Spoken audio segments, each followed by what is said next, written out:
जमीन जायदाद छोड़ दो, दुकान छोड़ दो, घरों में रहा, बगैर घर के रहा। शादी कर दी और शादी होने के बाद 2 साल तक गौना नहीं गया हजरत फातिमा का।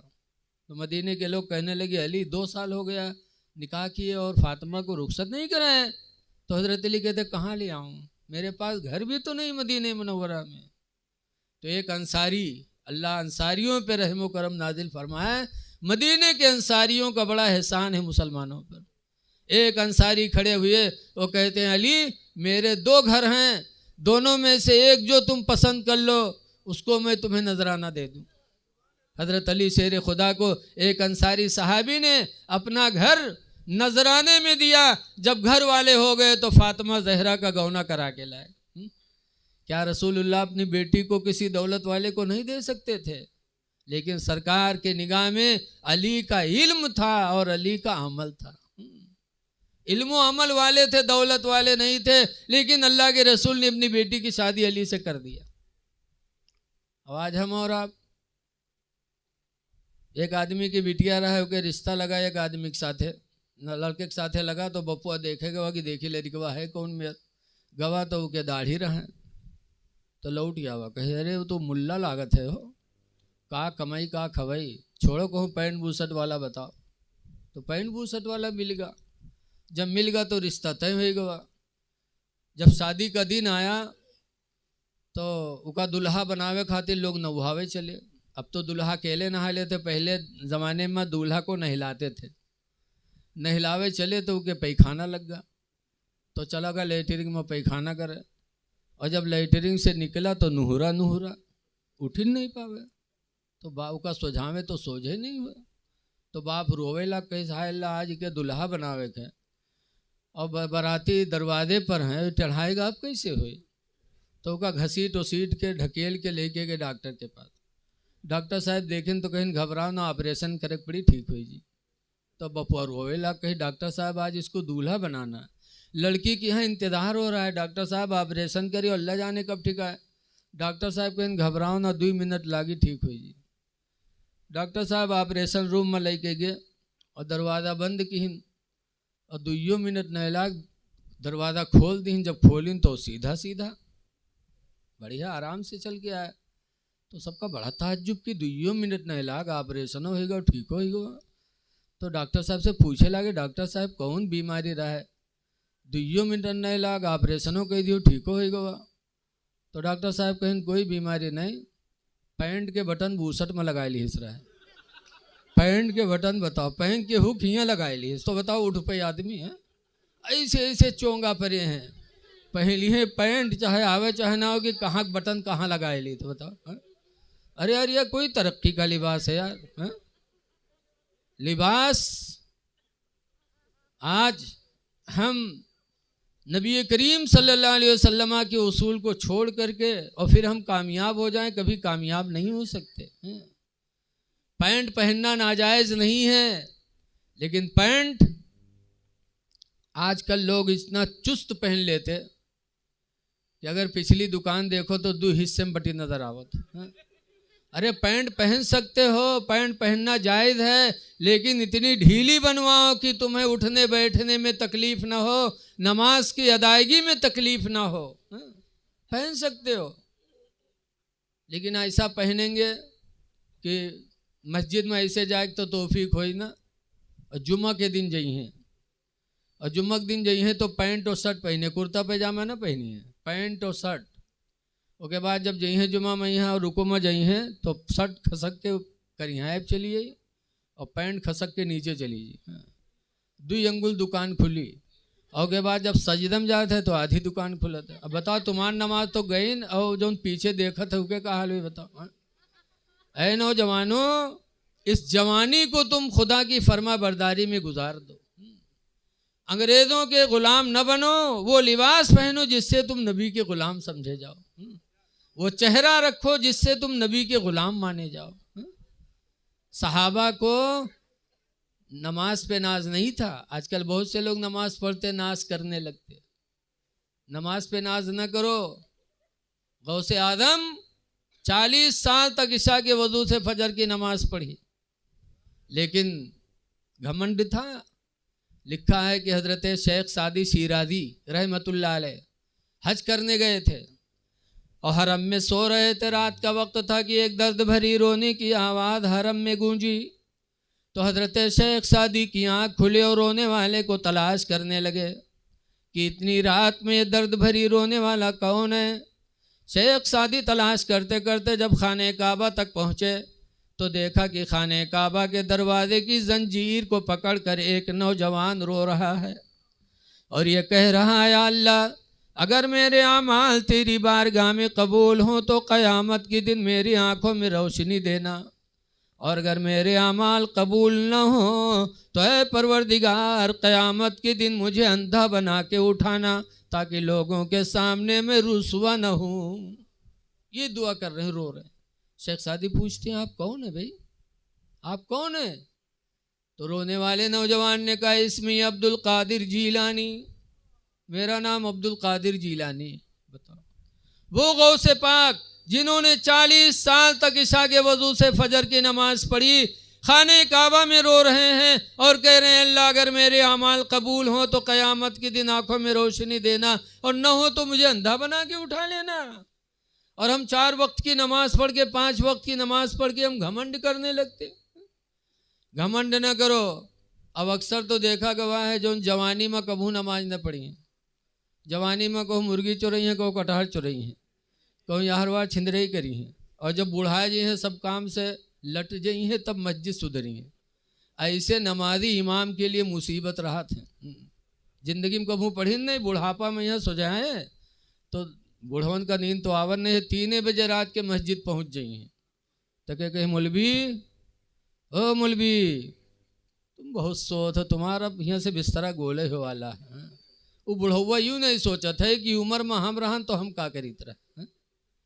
अरे पहुँच गए हो मस्जिद में फजर में तो इमाम को बुरा न कहो, इमाम को तकलीफ़ न दो, बल्कि पहुँचकर वज़ू बनाकर 2 रकात नमाज तहियतुल मस्जिद पढ़ लो, तहियतुल वज़ू पढ़ लो। खुदा का शुक्र अदा करो कि परवरदिगार तेरा शुक्र है कि तूने अपने घर में सबसे पहले हाज़िरी की तौफीक अता फरमाई है। इबादत करो और जब वक्त हो जाए तो अजान पुकार दो।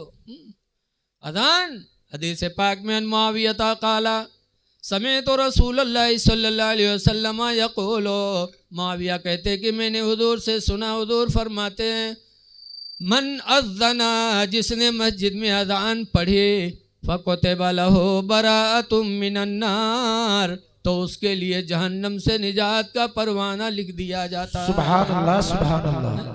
अल्लाह तौफीक दिया, आके अजान पढ़ दो, इमाम पर क्यों सवार हो रहे हो? इसलिए नाज करो तो गुलाम नबी पे नाज करो, नमाज पे नाज न करो, ना हज पे करो ना रोज़ा पे। हाँ, अगर नबी की ग़ुलामी मैसर हो जाए तो ये सबसे बड़ी दौलत है, इस पर नाज करो। इस पर सहाबा ने भी नाज किया। नबी करीम के ज़माने में एक जंग हुई, हज़रत सफ़ीना घर से निकले जिहाद के लिए, रास्ते में जंगल पड़ा, हज़रत सफ़ीना तन्हा थे जंगल में। जब दाखिल हुए तो अल्लाह की मर्ज़ी थे अकेले और जंगल का शेर सामने आ गया। जब शेर सामने आया तो हज़रत सफ़ीना ने क्या कहा, बुखारी की हदीस है मुसलमानों। आज अगर हमका तुमका कहूँ गन्ना खेत में यहाँ अगर शेर मिल जाए तो क्या हाल हुई बताओ मीरगंज वाले, नीचे कपड़ा तो ख़राब हो जी, छड़ छड़ छड़ छड़ चली। लेकिन वारे हज़रत सफ़ीना, जब हज़रत सफ़ीना ने जंगल में शेर को तन्हा देखा, खुद तन्हा थे, तो बुखारी की हदीस में उन्होंने कहा था, या अबल हारिस, ए जंगल के शेर, अना मौला रसूलिल्लाह, मैं रसूलुल्लाह का ग़ुलाम हूँ। सुभान अल्लाह, सुभान अल्लाह। ये नहीं कहा था मैं हाजी हूँ, ये नहीं कहा था मैं नमाजी हूँ, ये नहीं कहा था मैं आलिम हूँ, बल्कि उनको नाज था रसूलुल्लाह की ग़ुलामी पर। तो यही कहा था, ना मौला रसूलुल्लाह, मैं रसूलुल्लाह का ग़ुलाम हूँ। सुभान अल्लाह, सुभान अल्लाह। जैसे इतना कहा सफ़ीना ने कि मैं रसूलुल्लाह का ग़ुलाम हूँ। बुखारी की हदीस में फ़अक़बलल असदो बसबसतन, वो शेर उनकी तरफ बढ़ा अपनी पूँछ को हिलाते हुए। जानवर पूंछ कब हिलाते हैं? कुत्ता को देखा होगा, जब किसी से मोहब्बत करता कुत्ता तो उसकी पूंछ रुकत नहीं है, टुन टुन टुन टुन टुन टुन टुन, बोलो चलती है कि नहीं चलती है? उसकी मोहब्बत की निशानी है। जानवर पूंछ हिलाते हैं जब मोहब्बत किसी से करते हैं। फाक़बल अलअसदु बसबसतन, वो शेर आगे बढ़ा अपनी पूंछ को हिलाते हुए, वक़ब्बल क़दमैहि, और आकर के सफीना के दोनों पैरों को चूम लिया। वक़ाम इला जंबिही, और पैर को चूम कर आकर पहलू में खड़ा हो गया। वसारा माहू, और हजरत सफीना के साथ साथ वो शेर जंगल में चलने लगा, ये सोच करके कि नबी के ग़ुलाम जा रहे हैं, कहीं कोई दूसरा शख्स या दूसरी चीज़ नबी के ग़ुलाम को तकलीफ़ न दे दे। तो जंगल का शेर उनका निगरां हो गया। ऐ लोगो, नबी की ग़ुलामी पर सहाबा को नाज था, तो नबी के ग़ुलाम बन जाओ। लिबास ऐसा हो कि देखकर समझा जाए कि मुसलमान है, चेहरा ऐसा हो कि देखकर समझ में आए कि मुसलमान है। नबी के ग़ुलाम बन जाओ, ताकि दुनिया से जाओ तो ग़ुलाम नबी बन के जाओ और मुसलमान बन के जाओ। मरना तो है ही है, किसी को बचना नहीं है। हिंदुस्तान में पहले अंग्रेज़ों की हुकूमत थी, हिंदू मुसलमान सब तंग थे, तो अंग्रेज़ों से जंग लड़ी गई, हिंदू मुसलमान सब लड़े जंग अंग्रेज़ों को भगाने के लिए, कामयाब भी हो गए। लेकिन उस जंग में 16,000 आलिम शहीद हुए थे। कितने आलिम शहीद हुए थे? अरे बोलो यार, जंग आज़ादी में कितने आलिम शहीद हुए बताओ। और मौलवी मौलाना का सब डरपोकना कहा था कि मौलवी मौलाना डरपोकना होता, बताओ अगर डरपोकना हुई थी तो 16,000 शहीद होते।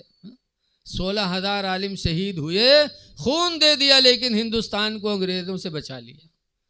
तो 16,000 आलिमों में एक मौलाना मुरादाबाद के भी थे, जिनका नाम है किफ़ायतुल्लाह। अंग्रेज़ों ने कत्ल नहीं किया उनको फांसी दिया था। जब फांसी के फंदे पे मौलाना किफ़ायतुल्लाह को ले गए, तब अंग्रेज़ों ने कहा था, दस्तूर है फांसी का कि जब इंसान को फांसी दी जाए तो आखिरी वक्त उसकी कोई ख्वाहिश पूछी जाए, आखिरी वक्त ख्वाहिश पूछी जाए, क्या ख्वाहिश है। तो मौलाना किफ़ायतुल्लाह से भी अंग्रेज़ों ने पूछा कि मौलाना आखिरी वक्त है, तुम्हारा कोई ख्वाहिश? तो मौलाना ने कहा था, हाँ एक ख्वाहिश है। क्या कहा था? मीरगंज के मुसलमान हो तो कहा था, हाँ मेरे मेहर वक्त बला लो, आखिरी बारी देख ली तनी, बोलो कहत के ना कहत, या तनी लड़कवन बला लो, तनी कुछ बात बताई दी। लेकिन मौलाना किफ़ायतुल्लाह, कहाँ एक ख्वाहिश है मेरी। कहा क्या? कहा कलम दे दो, कागज़ दे दो। जब कलम और कागज़ दिया, तब मौलाना किफ़ायतुल्लाह ने उस पर लिखा था चलते चलते, जिसका मफ़हूम ये था कि अंग्रेज़ों तुम मुझे फांसी दे रहे हो, ये सोच कर कि इसको हम फांसी दे देंगे और तुम हमेशा रहोगे दुनिया में, तुम्हें भी मरना है, हम मरने जा रहे हैं, तुम्हें भी मरना है। लिखा था, क्या लिखा था कि कोई गुल बाकी रहेगा ना चमन रह जाएगा। क्या बात। अंग्रेजों कुछ रह नहीं जाएगा, ना कोई गुल बाकी रहेगा ना चमन रह जाएगा, और एक रसूलुल्लाह का दीन हसन रह जाएगा। सुभान अल्लाह, सुभान अल्लाह। नारे तकबीर, नारे तकबीर, नारे रिसालत, मसलके आला हजरत, फैजाने आला हजरत मुफ्ती रफीक आलम साहब खन्नापुरी। नारे तकबीर, नारे रिसालत, सुभान अल्लाह, सुभान अल्लाह। हम सफीरो बाग में हैं, कोई दम के चहचहे। ये दुनिया मुसाफिर है, सफ़र, हम सब मुसाफिर हैं। ये दुनिया में हम आए हैं थोड़ी देर के लिए। जैसे एक परिंदा उड़ते उड़ते किसी बाग में पहुंचता है और टाएं टाएं बोला थोड़ी देर, उसके बाद फिर फुर्र से उड़ गया। तो कहते हैं कि हम सफीरो बाग में हैं, कोई दम के चहचहे। हम सफीरो बाग में हैं, कोई दम के चहचहे, और बुलबुलें उड़ जाएंगी, सोना चमन रह जाएगा। बुलबुलें उड़ जाएंगी, सोना चमन रह जाएगा। और अतुल सो कम ख्वाब की पोशाक पे नाज़ान हो, अतुल सो कम ख्वाब की पोशाक पे नाज़ान हो। और इस तने बेजान पर खाले कफन रह जाएगा। चलते चलते उन्होंने नसीहत दी थी, इसलिए लोगों मौत बरहक है, मरना है, इसलिए उससे पहले हम गुलाम नबी बन जाएं।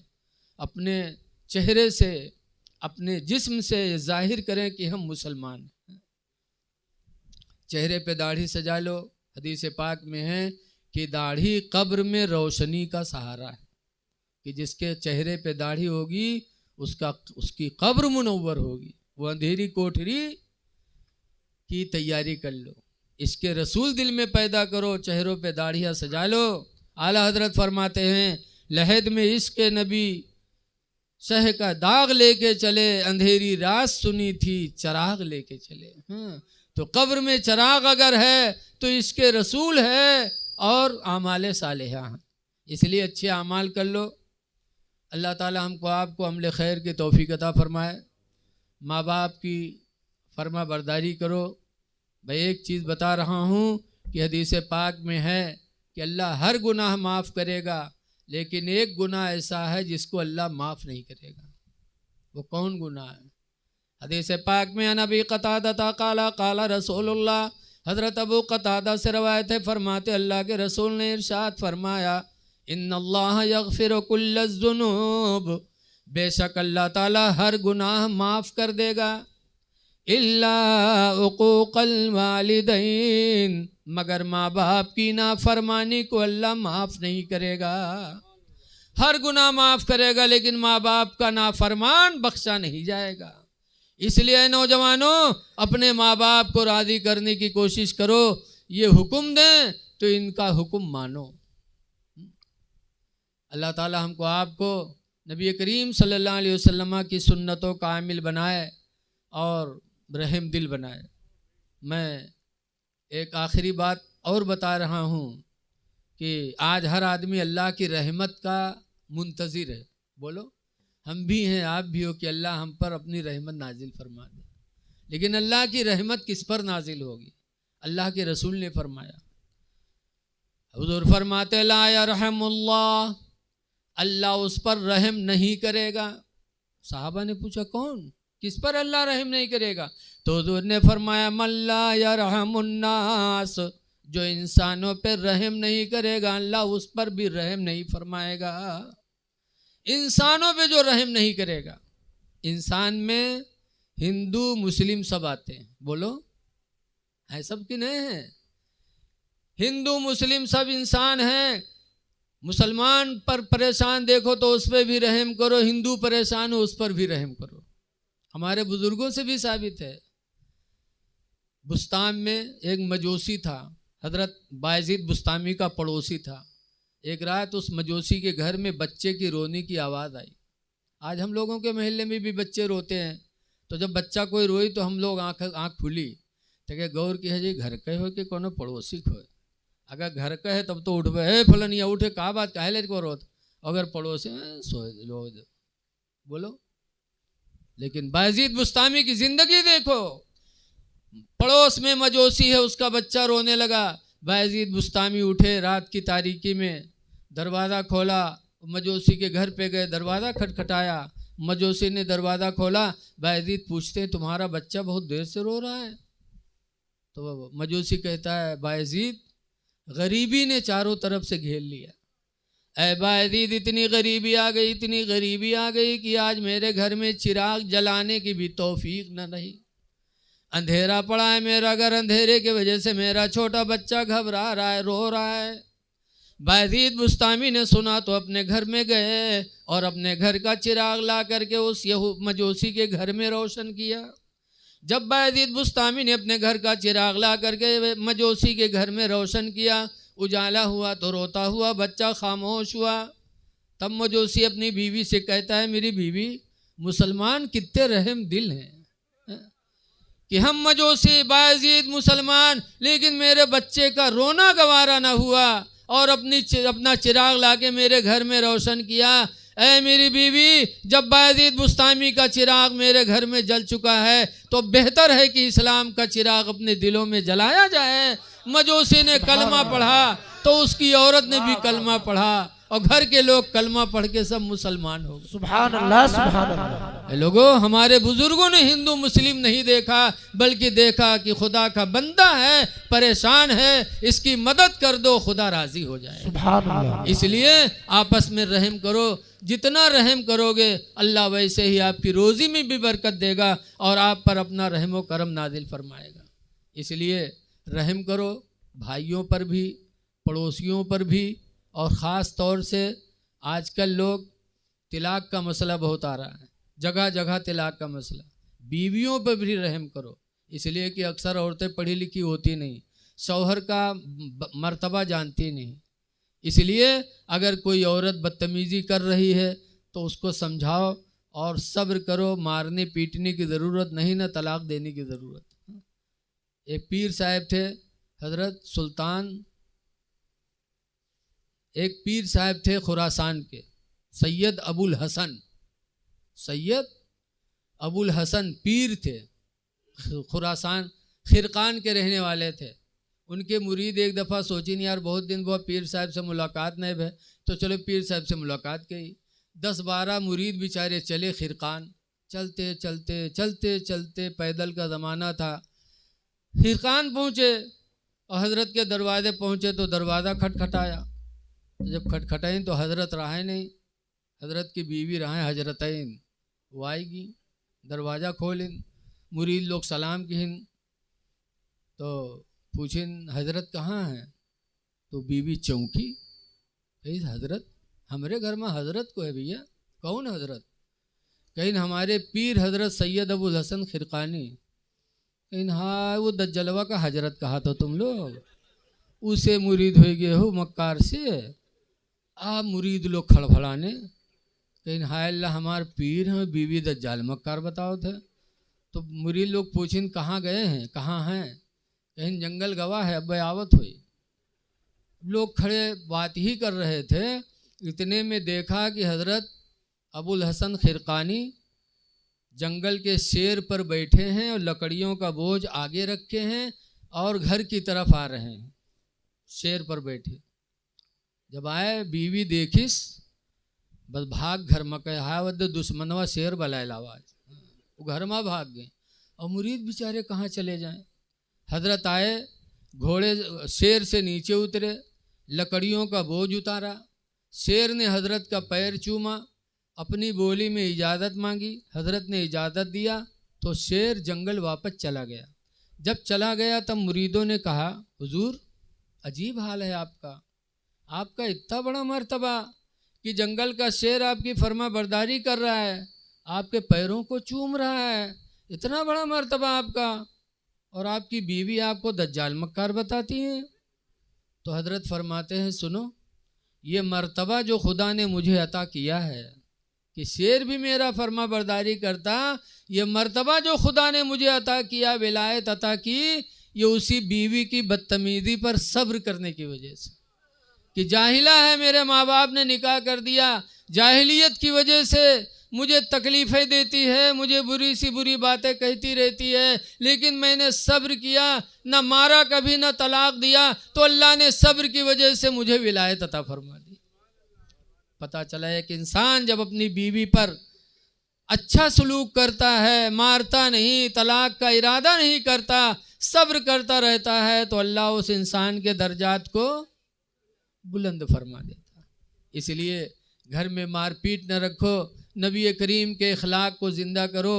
बीवियों को मारना यह कोई बहादुरी की बात नहीं। बाहर जुतियाए जाओ, घर में आओ तो शेर बन के आओ, ये गलत बात है। बीवी मारने से क्या बहादुरी।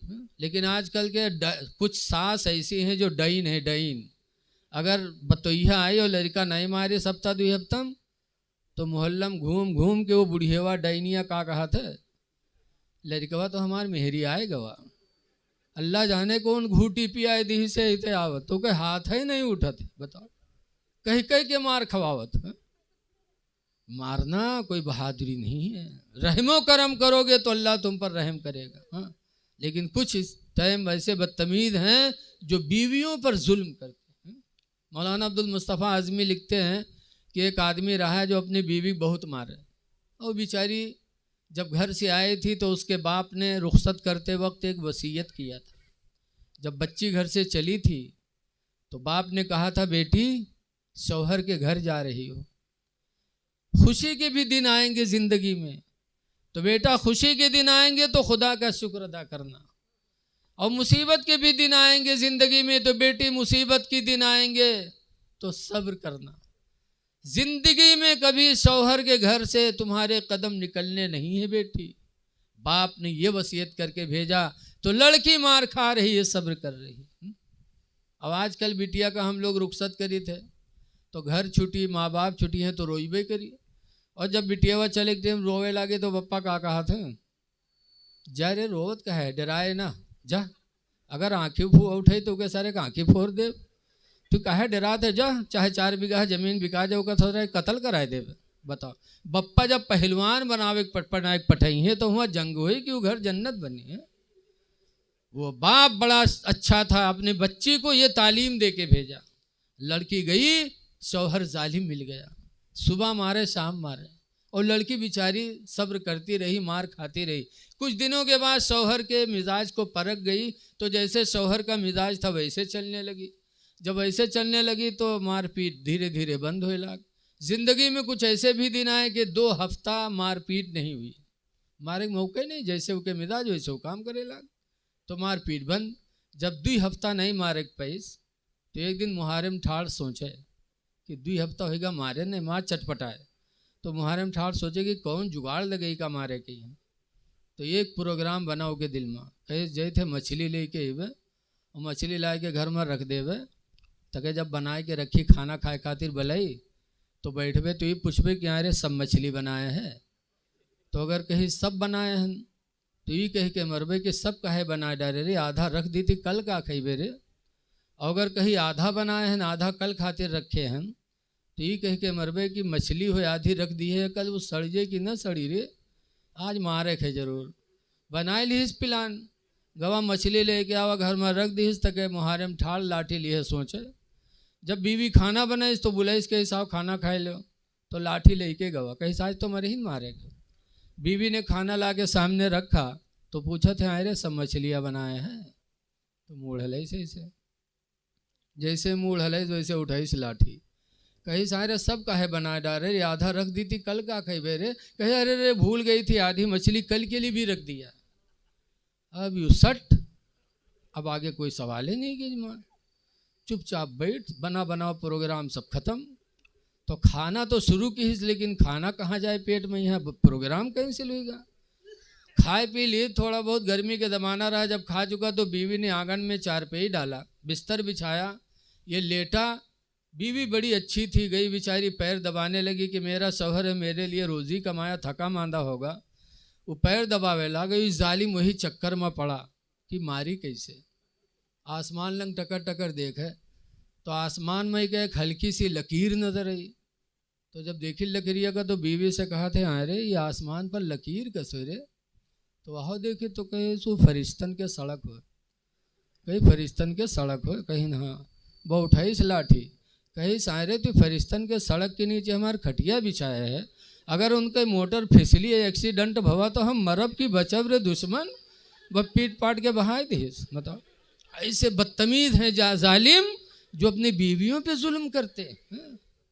ऐ लोगों, ये अल्लाह की तरफ से अमानत है तुम्हारे हाथों में, न मारो न तलाक दो, बल्कि सब्र करके ज़िंदगी गुजार लो, अल्लाह भी राज़ी होगा, अल्लाह का रसूल भी राज़ी होगा। दुआ अल्लाह ताला इन चंद बातों को कबूल फरमाए और मरहूमा की अल्लाह मग़फ़िरत फरमाए, और इस इदारे को, हर इदारे सुन्नत को अल्लाह तरक्की अता फरमाए। अस्सलाम वालेकुम। खड़े हो जाइए, सलातो सलाम।